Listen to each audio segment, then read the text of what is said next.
In today's episode of Global Power Shifts, I am Suzanne Kianpour, pleased to be joined by my co-host Jim Stenman and our esteemed guest Armando Armas, who is a member of parliament in exile from the country of Venezuela. And lately, Venezuela has been all over the headlines. And in this program, we are hoping to show you the humans behind the headlines. And we're going to jump right in. Armando, can you tell us who you are? Tell our audience who you are and what does it mean to be a Venezuelan member of parliament in exile? Well, thank you very much, Jim and Susan, all of your audience. So yes, as you mentioned, I'm an activist in essence. So I went to law school back home, and then I had the privilege to go abroad and do some further studies, first in London and then in the US. But I was committed since I was a teenager to freedom fight country. In 1998, Hugo Chavez, arose into power in this anti-system, anti-democratic platform, and I was just starting law school back then. I kind of had the opportunity to make this contrast between what the practice of law, and especially constitutional law, and all of the practice, and the theory. So what Chavez was doing by dismantling the previous regime, he had like his new constitution approved, no limits of power, and then he started to dismantle the institutions. Nicolás Maduro was one of his main aides. Actually, he was a president of the National Parliament at some point, and then he became Minister of Foreign Affairs, and then vice president. And before died, Chavez basically appointed him on national TV as his successor, right? And this was in 2012, 2013, something like that. And since then, Maduro has been, in power. Throughout all of this time, I was, an activist, human rights activist, pro-democracy activist, a political campaigner and political leader, also party founder, and so on.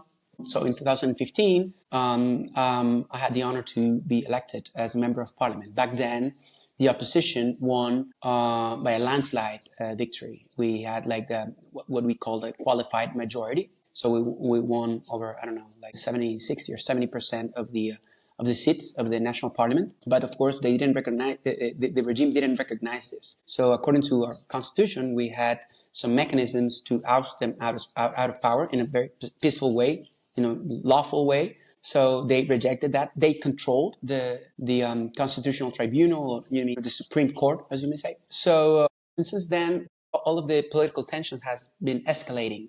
And this is like a progressive escalation throughout 25 years. As many of you do know, Venezuela has the largest oil reserves in the world, proven oil reserves in the world, especially after the Afghanistan, Iraq invasions. Oil prices, boomed, despite. So I guess the U.S. needed a trusted and reliable partner. Venezuela became one of them, even though Chavez was an antithesis of what a democratic government should be. But, business as usual. They made a lot of business. There were a lot of entrenched interests, since, investment banks, bondholders, oil companies. You guys do know, lobby, oil lobby is very, very strong everywhere in the world. So, so they tried to work something out, this sort of fragile equilibrium, because there was the political tension was always there. So for many years, we Venezuelans protested against, the dismantling of the rule of law and democracy and democratic institutions.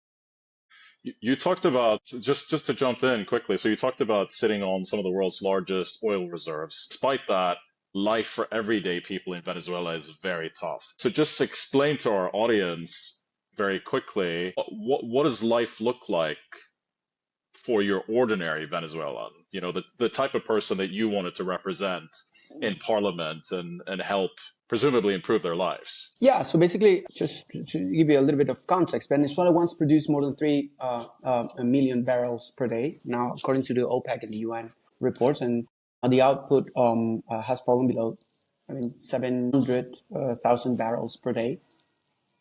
The collapse has been over 75%. That's just about economic mismanagement. It's just like most of those revenues has been stolen on behalf of the regime, the regime oligarchs and heads of the regime. We have gone through this first hyperinflation, now one of the highest inflation rates in the world. So basically any sort of salary that average Venezuelan can earn is just not enough to to buy and provide themselves and their families to services. And not just because of that, but also because of the repression. Again, political tension for over these years has meant that we have gone into the streets to protests, for protesting and raising our voices. And this, of course, generated a lot of a very, very harsh repression, tortures. And all of this has been documented by the UN. There are public reports on this. We have had over, 15,000 at some point, going in and out, over 15,000 political prisoners and detainees. Now we currently have over 1,000. I think more than 100 are women. We have also children on that. And this is because of the last wave of repression last year. Basically, because people, it's just they don't have the money to go to fulfill their basic needs. Inflation, of course.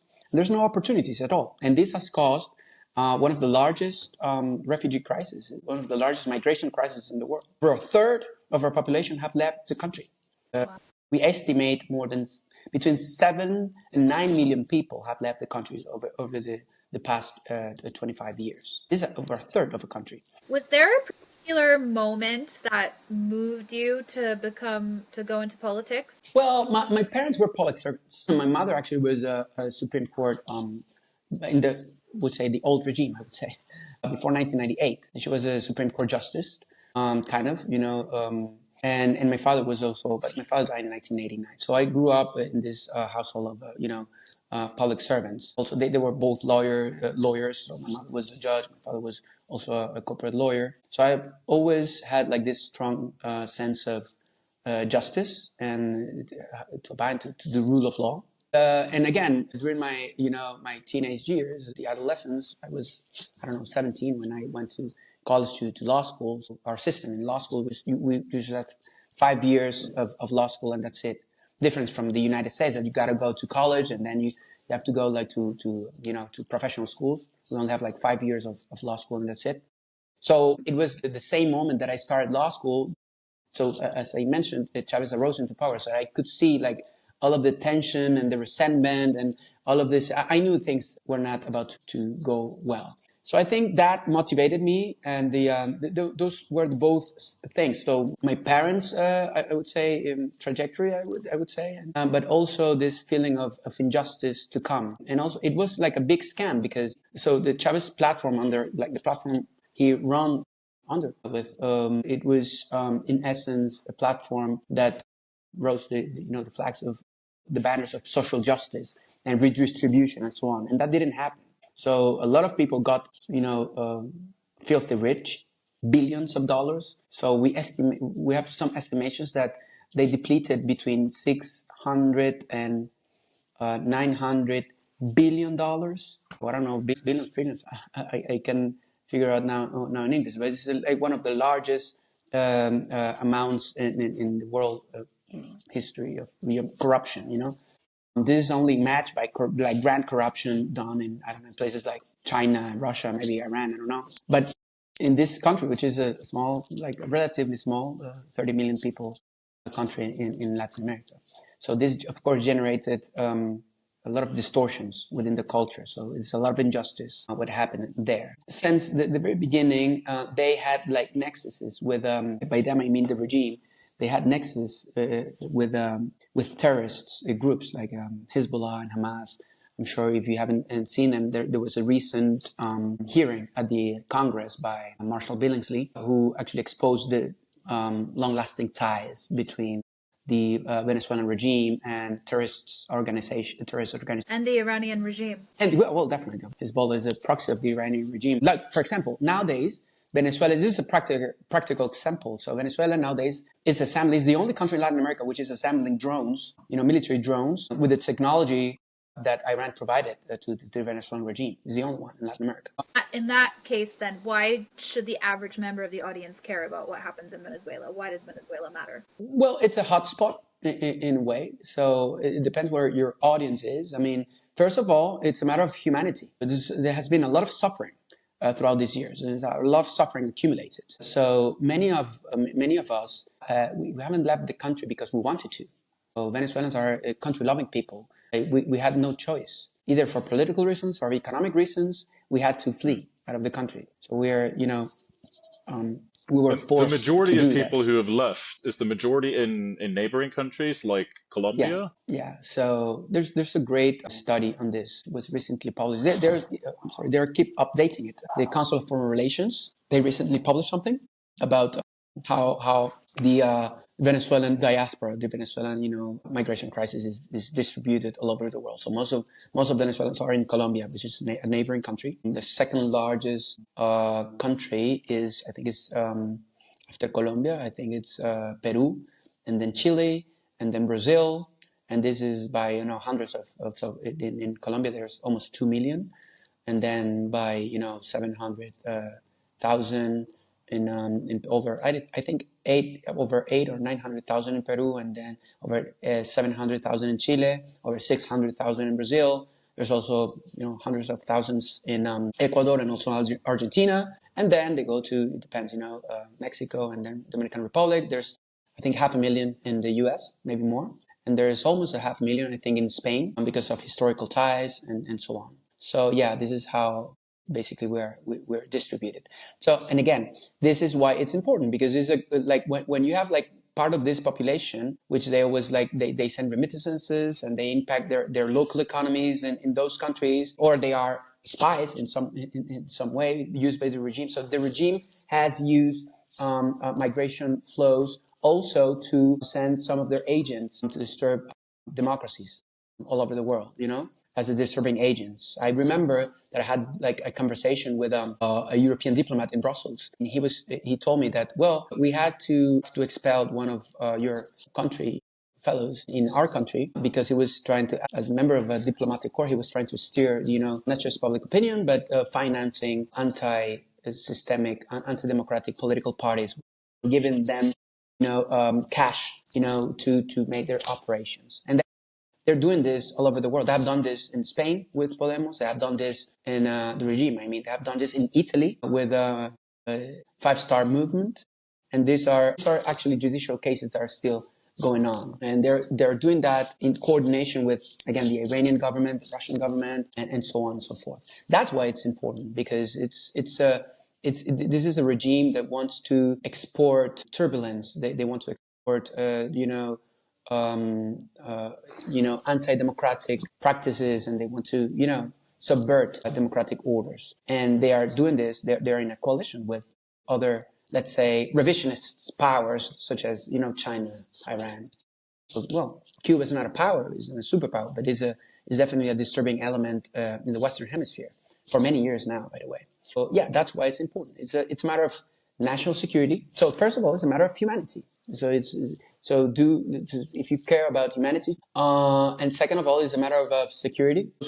Those who cherish, democracy and freedom, of course, I think they would be interested in not having this type of regimes that are, trying to dismantle, trying to export their model. So yeah.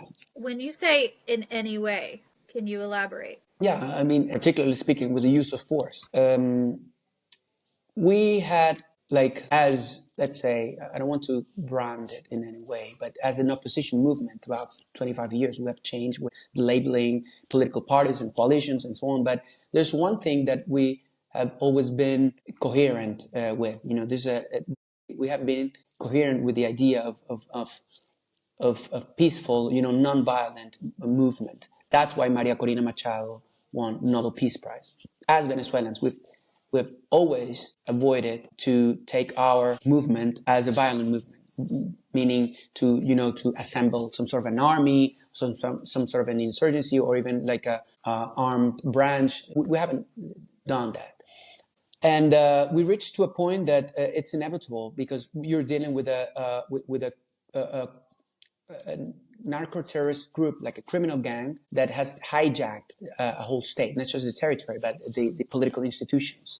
So we have seen that, and there's no peaceful way to deal with that. We have tried for 25 years, by the way, and there's no way. So some of your audience maybe have watched this show Narcos, for example. You may know who Pablo Escobar was, one of the major drug traffickers, cocaine smugglers in the 80s, a Colombian guy. When I go to some, conferences and, some scenarios, I always start, most of the time I start my speech, my talk, saying like, what would have happened? Do you imagine what would have happened if Pablo Escobar had become president of Colombia at some point? This is a guy who, as a drug trafficker, offered to pay the debt, the Colombia's national debt at some point. He offered that. He had the money to do so, even before, So this is what we have today. So it was we have people who has been, doing they have been dealing with this sort of activities, drug dealing and so on for many years, and among many other illegal activities. And they had hijacked not just the territory, but they colonized political institutions as well for many years. They didn't just dismantle democratic institutions, but they colonized state institutions from within. So to end the Pablo Escobar terror reign, there were I think there were 6 American agencies plus the Colombian army plus some organization of victims from Pablo Escobar, and some of them were members of other cartels, drug cartels, and that's the way that they find to end of his terror and his reign of terror. And this was a guy who didn't control a whole state. They didn't control a whole state. And remember, the Venezuelan state is the state with the largest oil, reserves in the world. So it's not any state. So in Latin America, Venezuela was a modern country 60 or 70 years ago. We were called some sort of the Dubai of the moment. Latin America, we had these huge, developments, highways, huge infrastructure projects, and all the banks were there, a lot of consumption and so on. So that's why it's so important country, Venezuela, So this is why we have reached not the political elite. The country as a whole. I think 90%. If you have some sort of a survey, I'm sure that between 80 or 90% of the country would tell you that they would like to get rid of Maduro, even with the use of force. Is the U.S. currently at war with Venezuela? Experts are saying that they don't anticipate Maduro to be in power in 6 months' time. Well, it depends. So strictly normative terms, in order to go to war, you have to ask, you have to declare war and then ask in the U.S., you have to request, special powers to Congress to go to war. I don't think wars nowadays are declared. So I think we already are in different theaters of operations in a, let's say, shadow war.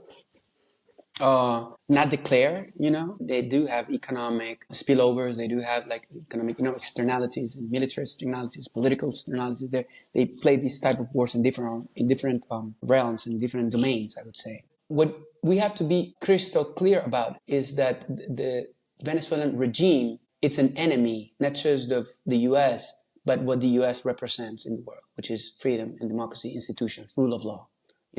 They are an enemy of this idea. And that's why there's this phenomena called convergence being,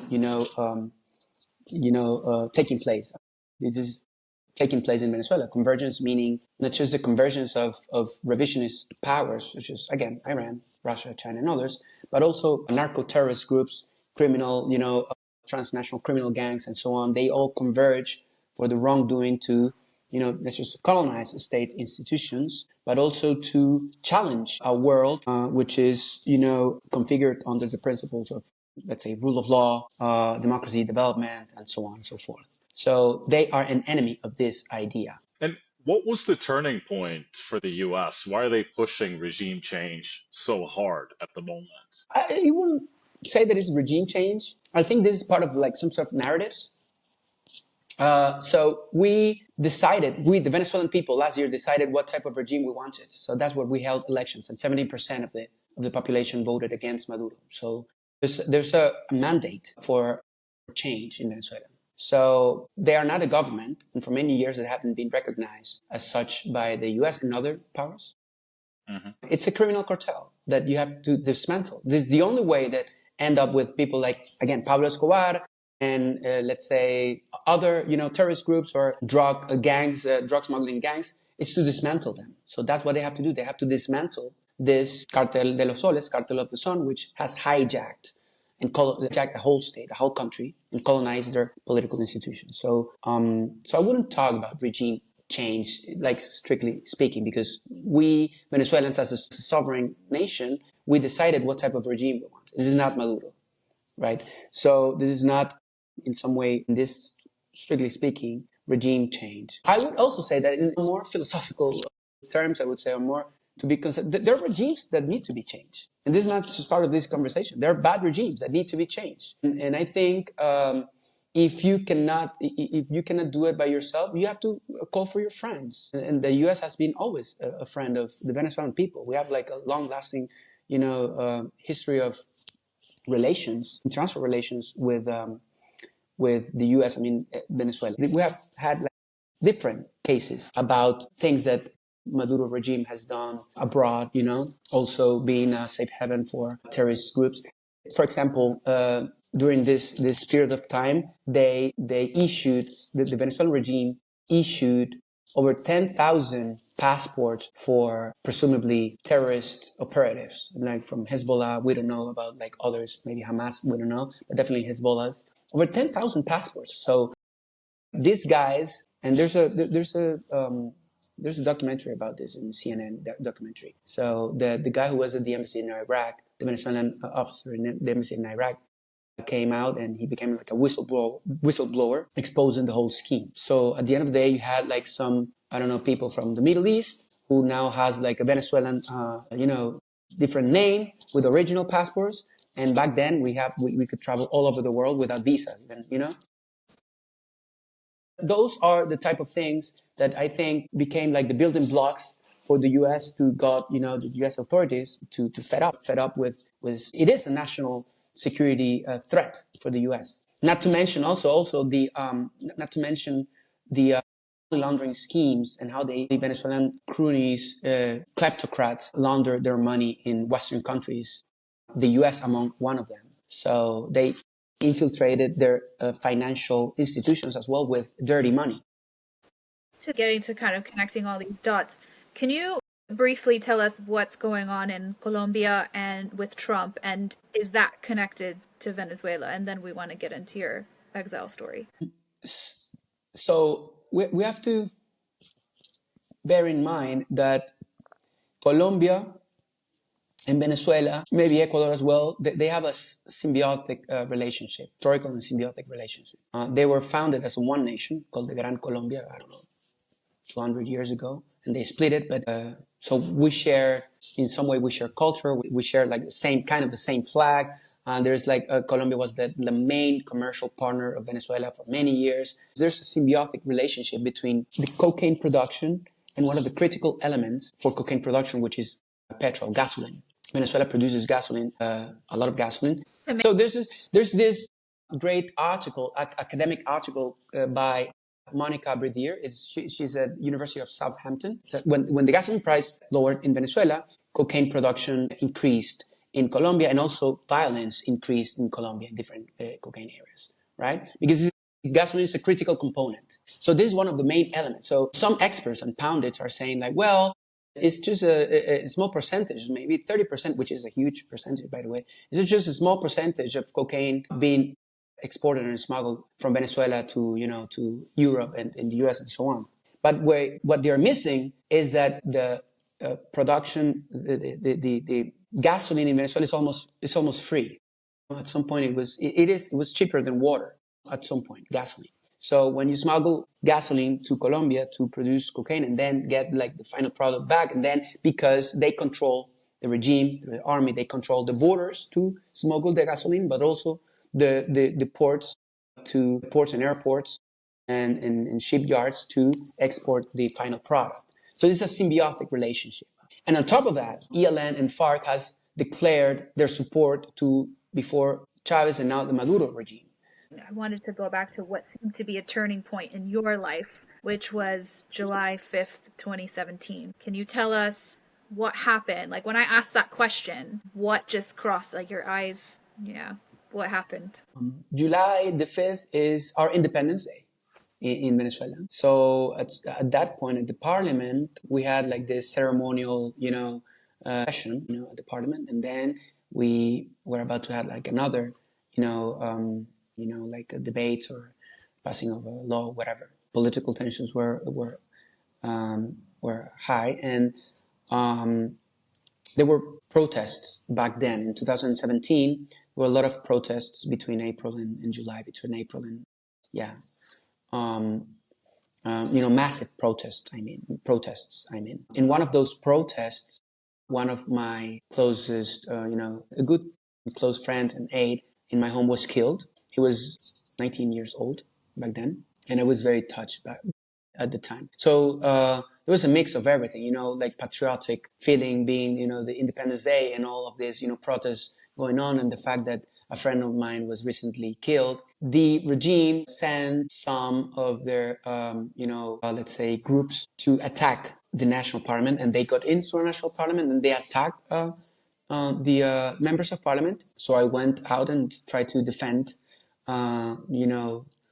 democratic principles and make a statement. And I wanted to fight with my bare hands. But there were 8 of them who attacked me, and I got hit with a claw, with an iron claw. So I had like 12 stitches here. I almost got killed that day, and that's like there's actually a photo of this at the New York Times. I was lying on the ground trying to get rid of this situation, and that happened. And it wasn't just that day. So they have attacked the opposition representatives many times. Maria Corina Machado before me, and many years before me, was attacked inside the parliament by some of these people. She was hit in the face. She was in the hospital, I don't know, for a week or so. So yeah, they've always used violence against us. We have been trying not to respond with violence, but now we don't have the means as Venezuelans to respond with violence. And I don't think the international community would have allowed us to, like, if, for example, some of the opposition leaders or somebody from the opposition would have said, well, let's go to the black market and smuggle some weapons to Venezuela. I think even the US would have stopped that. They don't want this type of, escalation. That's why I think it's only through the might of the US that this regime can be stopped. And that's why the overwhelming majority of Venezuelans are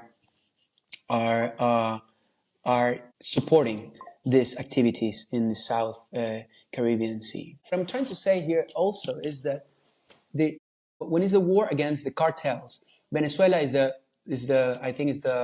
most powerful cartel, because it's a cartel that owns a home state, meaning that they have their own embassies. They can use they have systems. They control armies, and they control a diplomatic corps and so on. And that's why it's the most powerful one. But they have been perceived as a state, as a political entity, and not as a criminal entity. And this is a huge change of not just narrative, but a huge change of diagnosis. But it's not just Venezuela. So the operation in the Caribbean, it will impact the Caribbean islands. It will impact, I think it will impact Colombia, Ecuador, Mexico, and different places where drug cartels now are coordinating among each other.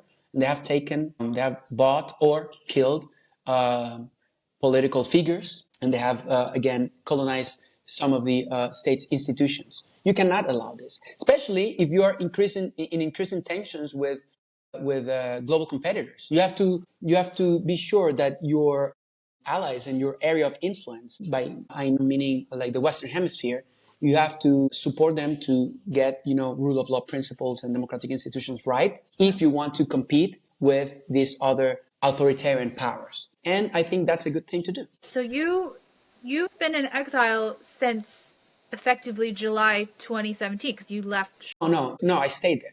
Actually, I stayed there until 2020. When did you leave? You left in February 2020. I left February 2020. And I decided to do that because I received a call and then like a screenshot from some insiders, some whistleblowers, telling me that my capture was an imminent one. So I had to take my backpack and then leave to Colombia then, and then to DC, and then to the US. Why then? Like, what happened in 2020 where they decided that? I was appointed as the chairman of the Foreign Affairs Committee of the Parliament, and now I became more, outspoken about like this convergence theory and how actors such as Iran and Russia and China and Cuba were effectively, impacting and meddling in the Venezuelan, situation. So I think they say, well, we cannot have this guy saying this type of things inside the country. So I had to leave. So you haven't seen your family in Venezuela in 5 years? So they detained my mother and they took her for a military facility for interrogations, and they went after my brother. My brother also had to leave the country with his family. So now my brother is living with me. We're together. My mother is still in my country. So we saw each other like 2 years ago in Colombia for Christmas. I haven't seen her for 2 years now. If there's a network of spies in Europe, doesn't that worry you? Well, everybody take their choices.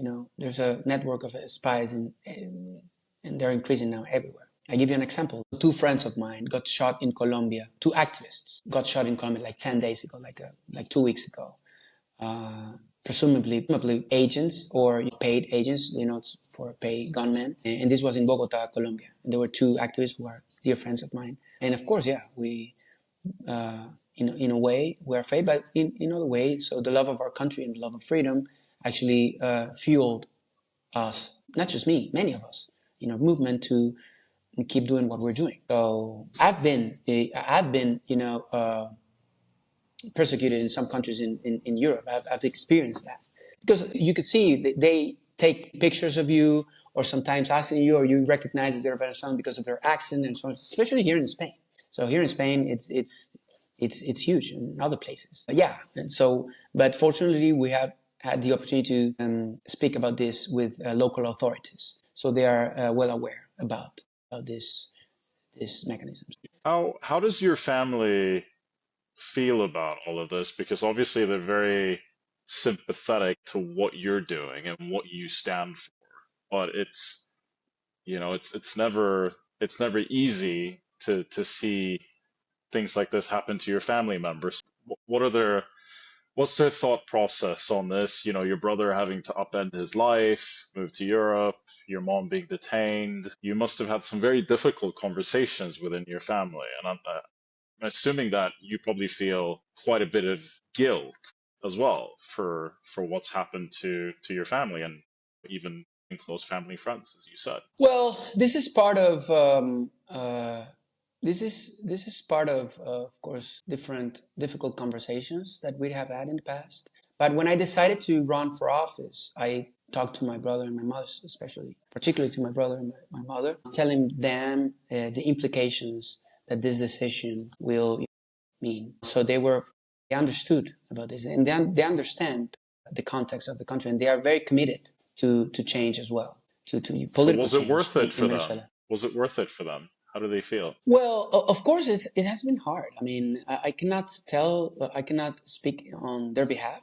And of course, there has been a lot of, pain and suffering. But this is not just about us, it's about a whole country. And there's a lot of families like ours that have been going through a similar or even harsher, even worse, I would say, experience, So they understand and they have been supportive. Of course, I mean, after my brother got separated from his wife, of course, and at some point, she told him, like, I didn't sign for this. You know what I mean? I didn't sign for us to be, persecuted, to go to exile, and so on. So of course, it has very harsh. This type of decisions, when you are committed to a higher purpose or cause, it has implications, of course. And I'm thankful for the family I have. They have been supportive, understanding, and they have been very resilient. So they are resilient, and I think this is the most. And this is a word that characterizes Venezuelan people, resilience. So yeah, that's the case. We all have refugees in our family. I mean, Jim's mother is a Ethiopian refugee. My aunt who raised me, an Iranian refugee. She escaped the Iran-Iraq war. I myself, because I'm a journalist, can't go back to the country my father's from without risking detention. Of course, they always say it'll be fine, but you can't really take that risk. Exactly. So I am curious. I think, like, with this thought of kind of thinking about the Iranian regime and the Iranian people, and this year we saw the Israel-Iran shadow war come out of the shadows and become kinetic, and the U.S. got involved. But people are constantly saying, like, it needs to be the Iranian people who take down the regime. And now I'm looking at Venezuela, and it looks like the regime really could fall. But as you say, it's not the people alone. So is it possible for a people alone inside a country under an authoritarian regime to change the regime? Maybe it was possible in the past, but according to institutions such as Freedom House, for example, there's a democratic backsliding. So the world is being experienced a democratic backsliding for the past 18 years. So maybe this was the case in the past or 2 decades ago when Russia wasn't as strong, wasn't as organized as it is today. They were more, especially after the fall of the Berlin Wall, in the communist system. Now China is rising and they are trying to, support their authoritarian worldview. And of course, they support authoritarian governments. There's a lot of technology involved.